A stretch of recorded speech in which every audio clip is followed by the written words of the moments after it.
नमस्कार दोस्तों। सही कहा है किसी ने, दूसरे के साथ किया गया बुरा बर्ताव आपके बर्बादी के सारे रास्ते खोल देता है। अगर आप किसी के साथ गलत करते हो तो आपके साथ भी जरूर गलत होगा। उस वक्त शायद ये बात आपको समझ में ना आए, लेकिन देर से ही सही आपके कर्मों की सजा आपको जरूर मिलती है। आप इससे कभी बच नहीं सकते। जो आपने किया है उसका अंजाम आपको हर हाल में भोगना ही पड़ेगा। अगर आप किसी का दिल दुखाते हो या अगर आप किसी के साथ बुरा करते हो तो देर से ही सही, लेकिन कभी ना कभी आपको आपके कर्मों का फल भोगना पड़ेगा। आइए इस बात को हम एक कहानी की मदद से समझने की कोशिश करते हैं। गौतम बुद्ध हर दिन की तरह उस दिन भी सभा कर रहे थे। तब तक एक ने उनसे पूछा कि गौतम बुद्ध, कर्मों का फल कैसा मिलता है? कृपया इस बारे में आप मुझे समझाएं। गौतम बुद्धा कहते हैं, एक समय के बाद रामू और श्यामू नाम के एक गांव में दो भाई रहते थे। श्यामू अक्सर रामू को देखकर जलता था, क्योंकि रामू स्वभाव से बहुत अच्छा था, लेकिन श्यामू का स्वभाव ऐसा नहीं था। उसके दिल में दूसरों के लिए कोई दया नहीं था। वो हमेशा दूसरों का अनादर करता और उन्हें नुकसान पहुंचाता रहता था। धीरे धीरे काफी वक्त गुजर गया। रामू श्यामू के माता पिता अब इस दुनिया में नहीं रहे। रामू ने खूब अच्छे से उनका अंतिम संस्कार किया और गांव वालों को भोजन के लिए आमंत्रित किया और ब्राह्मणों को दान दक्षिणा देकर उनको विदा दिया। वो हर साल माँ बाप की बरसी के लिए राम हर साल पंडितों को दान देता और भोजन कराता, लेकिन श्याम को यह बात पसंद नहीं। वह उसे अभी भी देखकर जलता। अगले साल रामू ने राजा को बुलाया और राजा के सामने पूरे गांव को खाना खिलाया और दान दिया ताकि उसे माँ बाप स्वर्ग में खुश रह सके। ये सब देखकर राजा श्याम से बोलते हैं, श्यामू, तुम्हारा भाई तुम्हारे माँ बाप के लिए इतना कुछ करता है, तुम ये सब क्यों नहीं करते? क्या तुम्हें समझ नहीं है कि तुम भी अपने माँ बाप के लिए कुछ ऐसा ही करो? श्याम में कुछ नहीं बोला और वहां से चला जाता है।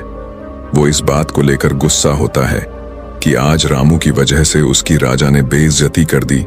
वो अपने अपमान का बदला लेने के बारे में सोचता है और अगले दिन एक ढोंग करना शुरू करता है। नगर के सामने जोर जोर से चीखने लगता है, मेरे माँ बाप मेरे सपने में आए थे, वो स्वर्ग में खुश नहीं है। वो चाहते हैं कि कोई उन्हें वहां जाके खाना बना के खिलाए, वो तभी खुश रहेंगे। उन्होंने मुझे सपने में कहा था, जो रामू को मेरे पास भेज दो, वो उनकी बहुत सेवा करता है, वो इसके साथ बहुत खुश रहेंगे। राजा कहते हैं, ये तो अच्छी बात है, लेकिन इसके लिए तो रामू को मरना पड़ेगा। रामू को सब समझ आता है ये सब कहीं ना कहीं उसको फंसाने की चाल है, लेकिन वो कहता है, चलो इसी बहाने मैं जरूर सेवा करके दिखाऊंगा। रामू मरने को तैयार हो जाता है। वो राजा से कहता है, राजा, आप अगले दिन नदी किनारे एक नाव का बंदोबस्त कराए। मैं नाव से कूदकर नदी में अपनी जान दे दूंगा और फिर मैं स्वर्ग में जाके माँ बाप की सेवा करूंगा। राजा कहते हैं, ठीक है, अगले दिन ये सारे बंदोबस्त कर दिए जाएंगे। रामू नदी से कूद जाता है और सारे गांव में सबको पता लग जाता है कि अब राम इस दुनिया में नहीं रहा। अब वो भी माँ बाप की सेवा करने के लिए स्वर्ग चला गया। श्यामा बहुत खुश था कि उसका इकलौता भाई दुनिया में नहीं रहा। जो भी राजपाट और जमीन है, अब वो सब उसका मालिक बनेगा। धीरे धीरे काफी दिन गुजर चले। एक दिन अचानक से राजा के दरबार के बाहर रामू बैठा होता है और जोर जोर से रो रहा होता है। राजा के सिपाही दरबार में ले जाते हैं और बोलते हैं, ये चमत्कार कैसे हुआ? तुम जिंदा कैसे हो? ये सब क्या बला है? फिर राम बताता है, मैं स्वर्ग में गया था, मैंने वहां देखा, लेकिन मेरे बाबा अब भी खुश नहीं हैं। वो मेरे पे गुस्सा हो रहे थे। उन्होंने मुझसे बोला, तुम्हें वैसे खाना बनाने भी नहीं आता तुमसे। अच्छा तो श्याम है, वो अच्छा खाना बनता है, इसलिए तुम जाओ और तुम उसे भेज दो। राजा श्याम को बुलाते हैं और सारी बात बता देते हैं कि तुम्हारे भाई ने तुम्हारे माँ बाप के लिए इतना त्याग किया है, लेकिन अब तुम्हारी बारी है। क्या तुम उनके लिए ऐसा कुछ नहीं करोगे? श्याम को अब ना चाहते हुए भी आखिर ये काम करना ही पड़ा है। अगले दिन फिर से सारी तैयारी कराई जाती है, लेकिन राम ने सोचा कि अगले दिन मैं जाऊंगा ही नहीं। अगले दिन मैं शहर छोड़कर कहीं चला जाता हूं। फिर राम ने राजा को सारी बात बता दी थी। दरअसल वो जिंदा कैसे बचा, उसने पहले ही मछुआरे से अपनी बात कह रही थी कि वो उसकी जान बचाएगा। मछुआरे उसकी जान बचाई और वो 1 महीने तक नगर के बाहर रखा और सही वक्त आने पर राजा के दरबार में उपस्थित हुआ। वो वैसा सिर्फ उसको सबक सिखाने के लिए करना चाहता था। राजा बोले चलो अच्छी बात है, लेकिन उधर श्यामनगर छोड़ने का प्लान बना चुका था कि अगली सुबह वो वहां नहीं जाएगा। वो रात के अंधेरे में घर छोड़कर भाग लेता है। सिपाही उसे देख लेते हैं और उसे रोकते हैं। वो द्वारपाल के साथ लड़ाई करता है और एक को धक्का देकर वहीं गिरा देता है और पत्थर पर गिरने की वजह से उसे सिर को चोट लगती है और एक सिपाही वहीं मर जाता है। आखिरकार ये सारी बात राजा को पता लग जाती है। राजा उसे माफ करने वाले थे, लेकिन वो अब और गुस्सा हो जाते हैं। फिर अगली सुबह उसे नाव से वैसे धक्का दे दिया जाता है और वो उस नदी में डूब जाता है। अब उसे अपनी गलती का बहुत अफसोस होता है कि यह सब उसने ये क्या किया। जिंदगी की आखिरी मौके पर भी वह दूसरों का बुरा ही करना चाहा और आखिर में उसे भी अपने जान से हाथ धोने पड़े। तब गौतम बुद्ध समझाते हैं, कर्मों का फल ऐसा ही होता है। बुरे इंसान को आखिरी वक्त तक सही और गलत की पहचान नहीं होता। जिंदगी ऐसी ही नहीं चलती, जिंदगी समझने की चीज है। उसने महात्मा से पूछा, कर्म कैसे बनते हैं?